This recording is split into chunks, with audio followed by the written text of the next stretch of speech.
Australia is the most mysterious country in the world. The number of mysteries on this continent is countless, and the local deserts have no logical explanation, as well as these species of animals. Here, the main part of the continent is behind a fence, and people live only along the coast. Maybe there is a land beyond Australia that we do not even know about. Let's find out. The lens of Australia, or more correctly, Terra Australia Incognita, the unknown southern land, for that is what this continent was called back in the last century. It is no coincidence that these lands are considered undiscovered in history, for Australia is constantly either flooding, burning, or in a brief respite between these states. But let's start at the beginning. If Wikipedia is to be believed, the first visit to Australia was in 1520, not that long ago, and it was the Portuguese. But I don't think we should trust these sources, because the same Wikipedia says the first documented landing of a European on the shores of Australia took place in 1606, and it was the Dutch. I wonder if the Portuguese are not Europeans. By the way, the difference between the official discoveries is very large, almost a full century, and later, artifacts from the 15th and 16th centuries have been found in Australia, much earlier than the official discovery of the lens, so it's not all that simple with dating. Who and when Australia was actually discovered remains a mystery. The lands of Australia are quite different from what we know. It is not America or Africa, although they are at the same latitudes. All life in Australia is centered near the coast, in a strictly delineated place. However, who drew that line? To a tourist, Australia may seem like a very flat green continent, but it is not. Most of the territory is deserts, plateaus and mountain ranges, which also have a very unusual appearance, and they are found only in Australia. See for yourself. Finding yourself in the no-man's land of the Australian deserts is almost like being in a science fiction novel about colonizing another planet. Only it is real. After all, imagine there are quite a few abandoned cars, sometimes even retro cars, in the deserts of Australia. Apparently, they think that it is easier to buy a new one than to evacuate and repair an old one, because getting the car to the nearest town is already a problem. Australia itself is a rather arid region, with about 44% of its territory occupied by deserts. And on the mainland itself there are no seas, even large stable lakes and rivers are absent. The areas of central and western Australia are especially deserted. True, and here there is one exception. Here, on the expanses of Australian deserts, there is one of the hugest lakes in the world, Lake Eyre. The lake is big, but not stable, and it is filled not often, but in those rare seasons when the desert is covered with rain. The lake's surface stretches for kilometers, pleasing plants and animals with fresh water, which in the desert really is worth its weight in gold. But even though the whole territory is deserted, there are plants blooming here, which are not found in our latitudes. They are not found anywhere else, because Australia is full of species of unique animals and plants. It looks like settlers are just another world. Have you ever seen something like this?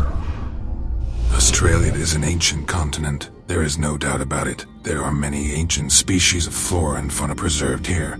Some of them, for example the Wallamia pine, is an amazing plant that even looks artificial. It has been growing here since the Jurassic period and apparently survived even the dinosaurs. The discovery of this tree surprised botanists as much as if they had come across a living dinosaur today. To this day, it is one of the oldest plants on Earth. It was once thought to be extinct, but the discovery in Australia has changed that opinion again. Once upon a time, there were giant trees that covered vast areas, eucalyptus trees more than 16 meters high. Just like the giant sequoias in America, which grew quietly and then suddenly began to be cut down in mass. In Australia, these giant forests were destroyed in a different way, by fire. The fire destroyed everything, changing the terrain beyond recognition. An accident? Probably not. After all, these animals, or rather, their nature, caused too many questions for biologists and historians. And why do we need unnecessary questions? Moreover, there are indeed many questions. What is worth one fence of Australia, which divides the continent into two parts? Here, for example, is a map of roads of Australia. It is on it you can best understand where people live, and where mere mortals have no access. And also for this time a lot of new information has accumulated, for example, about what the researchers managed to photograph behind this very fence. After all, time goes on, and more uncomfortable pictures start to appear on the internet. For example, British explorer Alfred Middleton at the end of the 6th century traveled to the farthest corners of the world in search of zoological, botanical and archaeological wonders, and one day he wandered into Australia. There is not much information about it, but the information that is available really turns the known historical facts upside down, because there are many photos that depict very strange and even anomalous objects, unexplained structures, representatives of unknown tribes and strange space animals. Landscapes on the picture seem so fantastic that all attempts of official science to establish the place of shooting have not been successful. However, if we believe the found diaries of Middleton, then these unique pictures the British traveler made during a secret expedition to Australia, managing to cross the legendary ice wall. However, there are still more questions than answers. Remember at the very beginning I said that all life in Australia is centered around the coast, and this is indeed true. If you look at a map of Australia, you will not see this on any other continent, only in Australia.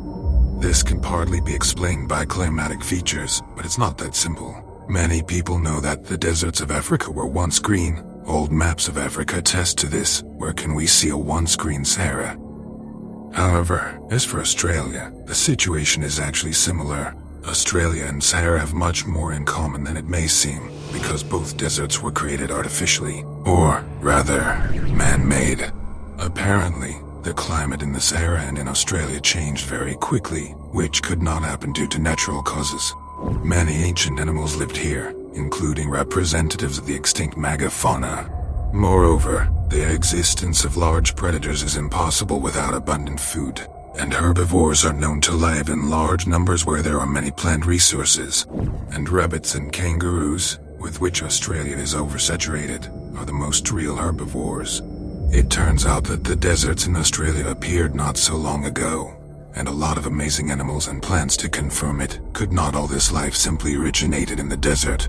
And those species that paleontologists study today, judging by the preserved remains, were adapted to life in a more humid climate with an abundance of herbaceous and forest vegetation.